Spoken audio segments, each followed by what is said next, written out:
आप सभी को नमस्कार। दिनांक 14 मई 2021। आज का यह दिन शुक्रवार, तिथि है आज अक्षय तृतीया। अक्षय तृतीया एक ऐसा पर्व जो अपने आप में अक्षयता और वैभव संपन्नता प्रदान करता है।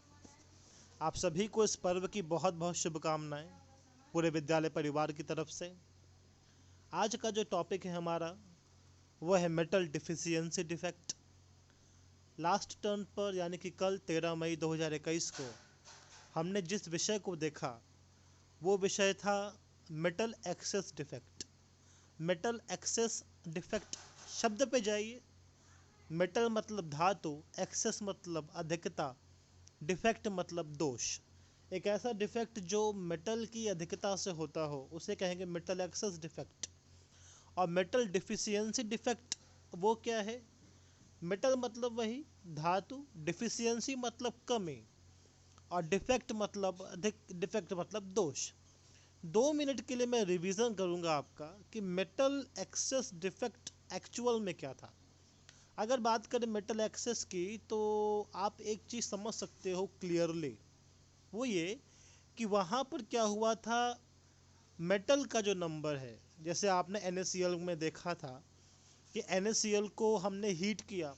जब हीट किया सोडियम के एटमॉस्फेयर में, कि उसके आसपास सोडियम की उपस्थिति में NaCl को जब हीट किया था तो हुआ क्या था कि वहाँ से निगेटिव आयन यानी कि क्लोरीन वो निकल के चला गया था सोडियम के पास, जो एक बाहरी सोडियम था। और जब सोडियम के पास चला गया तो सोडियम ने अपना इलेक्ट्रॉन दान किया था उस जगह पर जहाँ पर क्लोरीन ने अपनी जगह छोड़ी थी। ठीक है। और जब क्लोरीन ने अपनी जगह छोड़ी और वहाँ पे इलेक्ट्रॉन गया तो वो इलेक्ट्रॉन जब जाता है तो उसको एक नाम दिया गया IUPAC के द्वारा। वो नाम दिया गया फैबे सेंटर। फैबे सेंटर या एफ सेंटर। अब उसी एफ सेंटर की वजह से भाई वहाँ इलेक्ट्रॉन पहुँच गया। जब इलेक्ट्रॉन पहुँच गया तो इलेक्ट्रॉन ट्रांजिशन करेगा, उसको जब भी ऊर्जा मिलेगी वो निम्न ऊर्जा स्तर से उच्च ऊर्जा स्तर में गति करेगा, जो आपने बोर मॉडल में पढ़ा था क्लास 11th में। और जब भी इलेक्ट्रॉन ट्रांजिशन करता है तो कोई ना कोई कलर देता है। ठीक है। और इसी वजह से NaCl का कलर कैसा था? येलो था। तो वहाँ पर जगह किसने छोड़ी थी? क्लोराइड आयन यानी कि नेगेटिव ने, यानी कि एनायन ने। एनायन ने जगह छोड़ने के वजह से उस वैकेंसी, उस डिफेक्ट को हमने नाम दिया था एनायनिक डिफेक्ट, यानी कि ऋण आवेश अपनी जगह वहाँ पर क्या करता है? छोड़ता है। उसी का अगला एग्जाम्पल हम लोगों ने लिया था ZnO, कि ZnO यानी कि जिंक ऑक्साइड को जिंक के उपस्थिति में गर्म करने पर क्या हुआ था कि जिंक का एक एक्स्ट्रा आइटम, एक एक्स्ट्रा आयन ZnO में इंसर्ट करता है। और जिंक की टेंडेंसी, जैसे सोडियम की टेंडेंसी होती है एक इलेक्ट्रॉन देने की, जिंक की टेंडेंसी होती है 2 इलेक्ट्रॉन देने की। ये बात आपको पता होगी कि जिंक का परमाणु क्रमांक 30 है। और जब 30 है तो इसका कन्फिग्रेशन क्या होगा? लास्ट में बसते हैं ऑर्गन 18, ऑर्गन 18 3d10 4s2। तो वो अपने 4s2 ऑर्बिटल के 2 इलेक्ट्रॉनों को रिमूव करता है, क्योंकि उससे पहले 3d10 है जो पूरी तरीके से भरा हुआ है, एक सिमेट्रिकल अरेंजमेंट है, इसीलिए वहाँ से इलेक्ट्रॉन नहीं निकल सकते। आप इसको लिख के चेक कर सकते हो, बहुत आसान बात है। 11th में आपने देखा है कि सिमेट्रिकल इलेक्ट्रॉनिक विन्यास क्या होता है, अनसिमेट्रिकल इलेक्ट्रॉनिक विन्यास क्या होता है, ये सब आपको विद्यालय में पढ़ाया गया है। तो वहाँ से 2 इलेक्ट्रॉन रिमूव होते हैं, इस वजह से जिंक 2 इलेक्ट्रॉन देकर Zn2+ में कन्वर्ट होता है। और क्योंकि जिंक का एक मॉलिक्यूल, एक आयन एक्स्ट्रा जुड़ा, तो आपने देखा होगा पिछले वीडियो में कि वहाँ पर जिंक का फॉर्मूला Zn1+xO होता है। 1+xO, 1+x, ये किस बात को डिनोट करता है कि भाई जिंक का एक आयन क्या हो गया? बढ़ गया। और उसी वजह से जिंक जो ZnO जो सफ़ेद रंग का है, कलरलेस है, इस प्रक्रिया के बाद यानी कि जिंक की उपस्थिति में गर्म करने के बाद उसमें 2 इलेक्ट्रॉनों को आ जाने के बाद, जैसे ही इलेक्ट्रॉन आएंगे वो इलेक्ट्रॉन का ट्रांजिशन करेंगे, उनको ऊर्जा मिलने से उनमें निम्न ऊर्जा स्तर से यानी लो एनर्जी लेवल से हाई एनर्जी लेवल तक मूवमेंट होगा, और उस मूवमेंट की वजह से वो कलर देगा।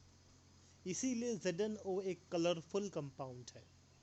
ठीक है, आज उस पूरे के बाद हम लोग बात करते हैं मेटल डिफिशियंसी की। तो मैं एक चीज़ को यहाँ पर क्लियर करना चाहता हूँ, मेटल एक्सेस ऋण आवेश, भाई देखो धन आवेश बढ़ेगा, मेटल एक्सेस ऋण आवेश के निकलने की वजह से था, और मेटल डिफिशियंसी, भाई मेटल डिफिशियंसी यानी कि मेटल की कमी आ रही। मेटल किसको कहते हैं? धन आवेश को। धन आवेश किसको कहते हैं? कैटायन को। तो एक बात समझ जाइए, मेटल डिफिशियंसी डिफेक्ट में सीधी सी बात है, पॉजिटिव आयन क्या होगा? क्रिस्टल से बाहर निकलेगा। पॉजिटिव आयन क्या होगा? क्रिस्टल से बाहर निकलेगा।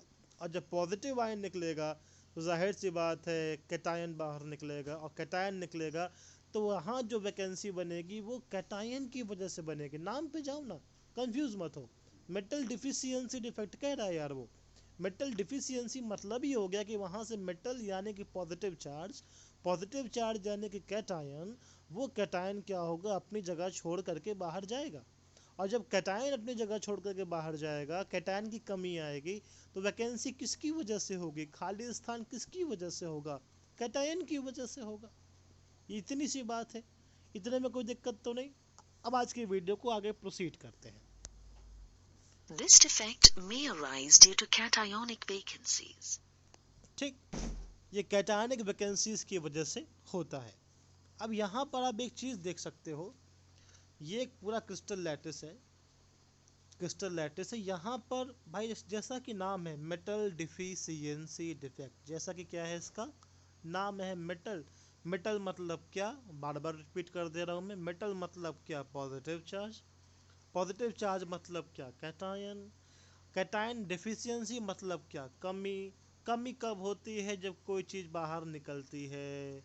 तो यहाँ पर क्या हुआ? यहाँ से धनावेश क्या हुआ? बाहर निकल गया, और धनावेश के बाहर निकलने की वजह से इस वैकेंसी का नाम क्या पड़ा? Cationic vacancy. इस वैकेंसी का नाम क्या पड़ा? कैटायनिक वैकेंसी इसका नाम पड़ता है। ठीक है, इतने बात में कोई डाउट तो नहीं है। अब आगे देखते हैं भाई कि ये आखिरकार होता कैसे है। इसका नाम क्या पड़ा? Cationic vacancy. अब देखो, इसको समझने का एक सिंपल तरीका है, वो है FeO क्रिस्टल। ठीक, FeO क्रिस्टल, इसका यूजुअल कॉम्पोजिशन है Fe0.950। देखो भाई Fe0.950, जिसमें आयरन का रेंज 0.93 से 0.96 होता है। अब ये भला क्या है यार? देखिए भाई, एक चीज़ कन्फर्म है, FeO का एक यौगिक होता है, और FeO के यौगिक में FeO जिसे हम लोग कहते हैं ना कि NaCl में एक Na है एक Cl है, दोनों का रेशियो 1:1 है। वो एक सामान्य बात है जो कक्षा 10 तक के बच्चों को पता है। आज मैं आपको और डीपली चलता हूँ। FeO, और या कहें हर क्रिस्टल में कोई भी चीज़ 100% प्योर नहीं होती। स्टिल टुडे, आज भी कोई भी ऐसा कंपाउंड नहीं है आप जो पूरी तरीके से 100% प्योर हो। उनमें कुछ न कुछ पॉइंट में डिफेक्ट, कुछ न कुछ कमी रहती ही है। वैसे ही FeO में FeO का रेशियो 0.95 तक होता है, और जो रेंज करता है 0.93 से 0.96 तक, यानी कि अलग अलग देखा गया। कहीं पे Fe का अमाउंट इतना है, कहीं पे Fe का अमाउंट इतना है। यहाँ पर जो Fe पे चार्ज है आप देख सकते हो, लिखा हुआ बगल में। यहाँ पर इस कंपाउंड में Fe पे चार्ज कितना है? Fe2+। कितना चार्ज है? Fe2+। अब जब Fe2+ है, यानी कि आयरन के ऊपर 2 धनावेश हैं, और ऑक्सीजन के ऊपर तो आप क्लियरली देख सकते हो भाई 2 ऋणावेश हैं।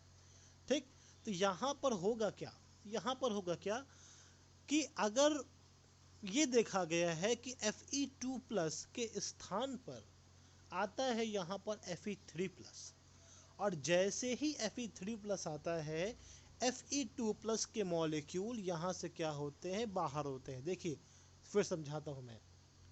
ये कितना क्रिस्टल है? FeO का, ये बात समझ में आ गई होगी आपको। FeO में नॉर्मली कंपाउंड का कंपोजिशन ये होता है, वो 100% प्योर ना हो करके कुछ इस कैटेगरी में होता है कि FeO 0.95 और ऑक्सीजन तक लेवल तक पहुंचता है, और 0.93 की रेंज से 0.96 तक आयरन का वैल्यू वहाँ पर होती है। दूसरी बात यहाँ पर क्या आती है कि आयरन पे चार्ज यहाँ पर कौन सा है, आवेश कौन सा है, Fe2+ का आवेश कौन सा है, Fe2+ का आवेश है यहाँ पर। और Fe2+ के इस आवेश में इंसर्ट कौन करता है, Fe3+। इंसर्ट कौन करता है, Fe3+। अब एक बात बताइए, Fe2+ पे 2 धनावेश हैं और Fe3+ पे 3 धनावेश हैं। भाई देखो, आयरन ये भी है और आयरन वो भी होगा, ये Fe2+ है, वो Fe3+ होगा, लेकिन एक चीज में अंतर है भैया वहाँ पर। वो अंतर क्या है कि एक पे आवेश की मात्रा 2 है और एक पे आवेश की मात्रा 3 है। एक पे 2 धनावेश हैं और एक पर 3 धनावेश हैं। तो जैसे ही Fe3+ आएगा, वो ये चाहेगा कि सिस्टम का जो ये आयनिक स्ट्रक्चर है उसमें डिस्टर्ब ना हो तो ही ठीक है। तो वो क्या करेगा, क्योंकि भाई वो ऑक्सीजन को आवश्यकता केवल 2 धनावेश की थी, और Fe3+ क्योंकि 2 धनावेश की क्यों है, ऑक्सीजन पे चार्ज कितना होता है, ऑक्सीजन पे 2 नेगेटिव होता है। तो जब उस पर 2 नेगेटिव होता है तो उसको आवेश कितने चाहिए, 2 पॉजिटिव चाहिए।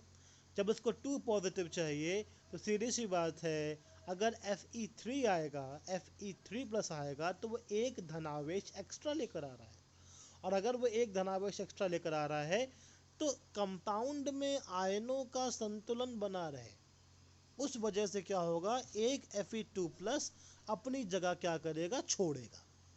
और जैसे ही Fe2+, अब मुद्दे पे वापस आते हैं, Fe2+ का मतलब है कि उस पे चार्ज कौन सा है, पॉजिटिव। उस पे चार्ज कौन सा है, पॉजिटिव। और अगर पॉजिटिव ने अपनी जगह छोड़ी तो यानी वहाँ पर एक खाली स्थान बनेगा। वो खाली स्थान किसकी जगह छोड़ने की वजह से बन रहा, पॉजिटिव चार्ज की वजह से। पॉजिटिव चार्ज का दूसरा नाम क्या होता है, कैटायन। और जब कैटायन जगह छोड़ेगा तो उसको हम लोग कहेंगे कैटायनिक डिफेक्ट। क्या कहेंगे उसको हम लोग, कैटायनिक डिफेक्ट या कैटायनिक वैकेंसी, धन आवेश के द्वारा उत्पन्न हुआ खाली स्थान। अभी इसी चीज को आप वीडियो में देखो बड़े आराम से। लेट्स स्टार्ट, देखते हैं। ये रहा FeO का क्रिस्टल जो बड़ा अच्छे से घूमते घामते आपके सामने आ रहा है। Fe3 ये रहा, Fe3 का ये देखिए भाई, यहाँ पे Fe3 के आ गए, और जैसे ही Fe3 के आ गए तो आवेशों के संतुलन की वजह से यहाँ पर क्या हुआ, एक आयन Fe2 का गायब हुआ।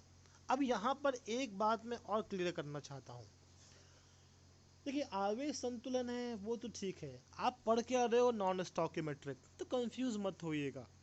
नॉन स्टॉकियोमेट्रिक की डेफिनेशन हमने क्या लिखी थी, एक ऐसा डिफेक्ट जो या तो कंपाउंड के मॉलिक्यूलर स्ट्रक्चर फॉर्मूला उसमें डिस्टरबेंस लाता है, या तो कंपाउंड के आयोनिक स्ट्रक्चर यानी कि आयनों की व्यवस्था में क्या लाता है, डिफरेंस लाता है। तो यहाँ पर Fe3+ के आने से आयन तो बैलेंस हुए, लेकिन मुद्दे की बात देखिए, जो फॉर्मूला है वो बिगड़ चुका है। फॉर्मूला कैसे बिगड़ा, जो स्ट्रक्चर, जो क्रिस्टल पहले Fe2 के द्वारा बैलेंस था, अब वो किसके द्वारा बैलेंस है, Fe3+। यानी कि इस पूरे के पूरे स्ट्रक्चर में Fe2 भी प्रेजेंट है, यानी Fe2+ भी उपस्थित है, और साथ ही साथ Fe3+ भी उपस्थित है। तो इस वजह से इस पूरे स्ट्रक्चर का जो कॉम्पोजिशन है वो क्या होगा, डिस्टर्ब होगा। और जब डिस्टर्ब होगा तो भाई जैसे ही कॉम्पोजिशन डिस्टर्ब हुआ, मॉलिक्यूलर स्ट्रक्चर, अणुओं की उपस्थिति या मॉलिक्यूलर फार्मूला या सूत्र में जैसे गड़बड़ी आई, हम कह देते भैया वैसा हर डिफेक्ट क्या होता है, नॉन स्टॉकियोमेट्रिक डिफेक्ट होता है। ये डिफेक्ट का एक सिंपल परिभाषा है जो आपको हम कई बार बता चुके हैं। ठीक ठीक वैसे ही ये गुण पाया जाता है किसमें, आयरन सल्फाइड में, निकल ऑक्साइड में, टाइटेनियम ऑक्साइड, सब ये सारे प्रॉपर्टी प्रेजेंट करते हैं। ये देखिए, Fe3+ के आने की वजह से Fe2+ के आयन ने अपनी जगह क्या कर दी, रिमूव कर दी। जब Fe2+ ने अपनी जगह रिमूव कर दी, जैसा अभी आपने वीडियो में देखा होगा, तो भाई Fe2+ का निकलने का मतलब क्या है? Fe2+ में फिर रिपीट कर रहा हूँ, वो क्या है? पॉजिटिव चार्ज है। पॉजिटिव चार्ज निकलेगा तो कैटायनिक वैकेंसी डेवलप होगी। कैटायनिक मतलब धन, वैकेंसी मतलब खाली स्थान। तो धन आवेश की वजह से जो खाली स्थान उत्पन्न होता है उसे क्या कहते हैं हम लोग? कैटायनिक वैकेंसी या धन आवेश के द्वारा उत्पन्न रिक्त स्थान।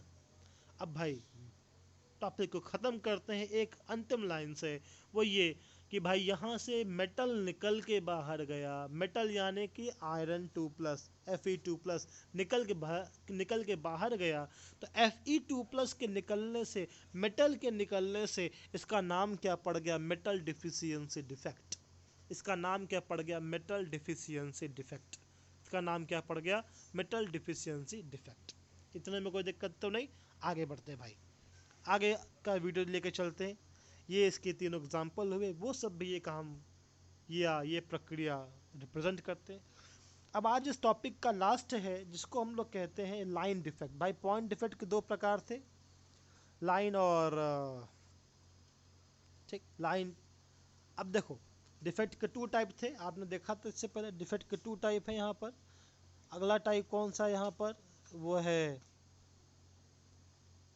ये देख सकते हो, ये रहा। डिफेक्ट के 2 टाइप थे भाई। पहला था पॉइंट डिफेक्ट, दूसरा था लाइन डिफेक्ट। पॉइंट डिफेक्ट के बहुत से टाइप हुए, हमने सारे देख लिए। अब अंतिम इस डिफेक्ट लेक्चर का लास्ट हेडिंग है, वो है लाइन डिफेक्ट।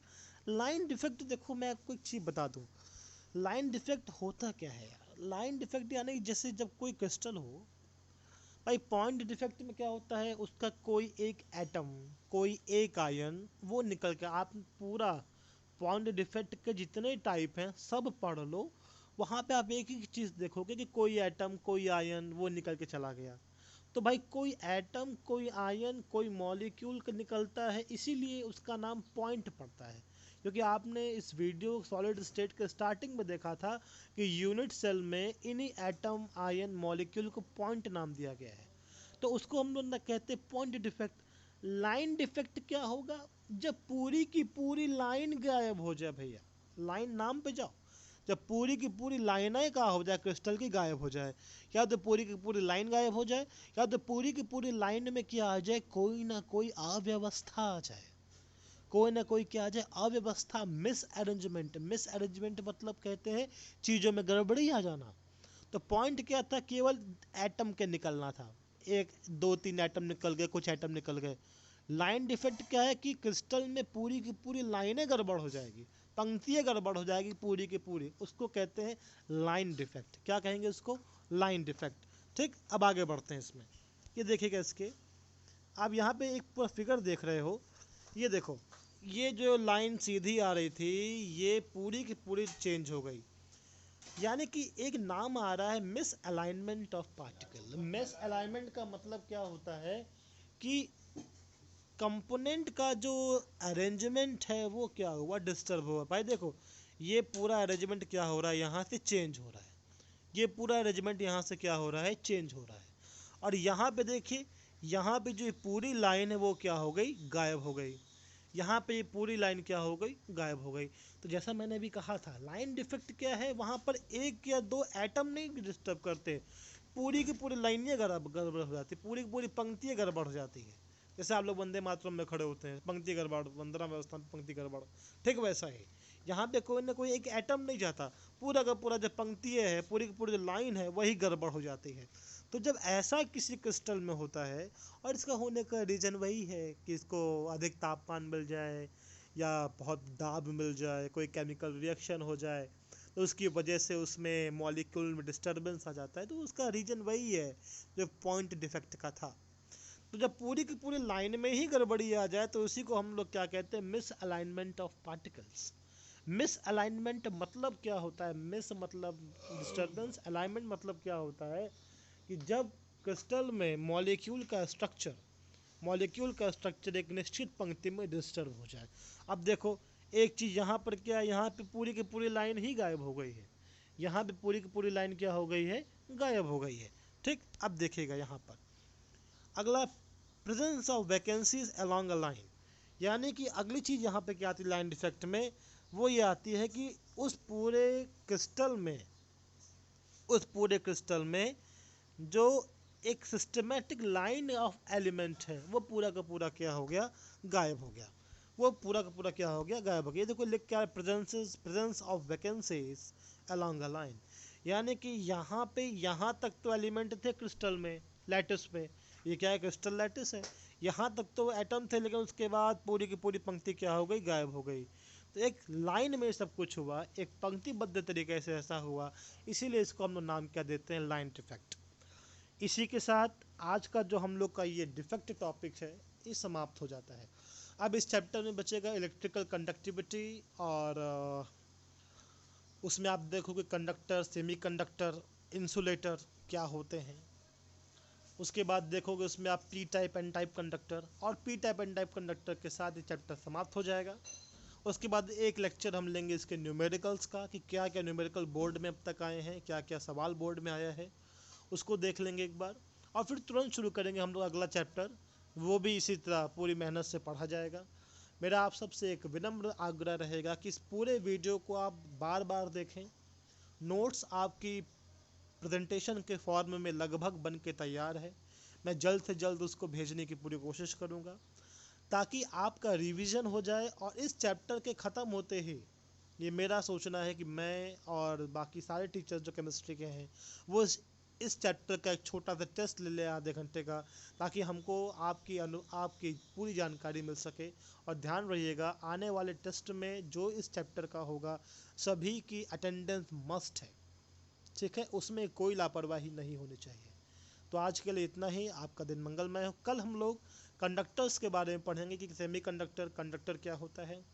और एक अंतिम बात और, कि वीडियो को मैं इस समय अपलोड करता हूं ताकि आप हमारे पीरियड के टाइम में इसको देख सकें, ठीक है। आपको जो 9 बजे से लेकर 9:30 का समय मिलता है, इसमें इस वीडियो को आराम से देखिए, ये इसी टाइम में आपको भेजा जाएगा, ठीक है। आज के लिए बहुत बहुत नमस्कार, प्रणाम।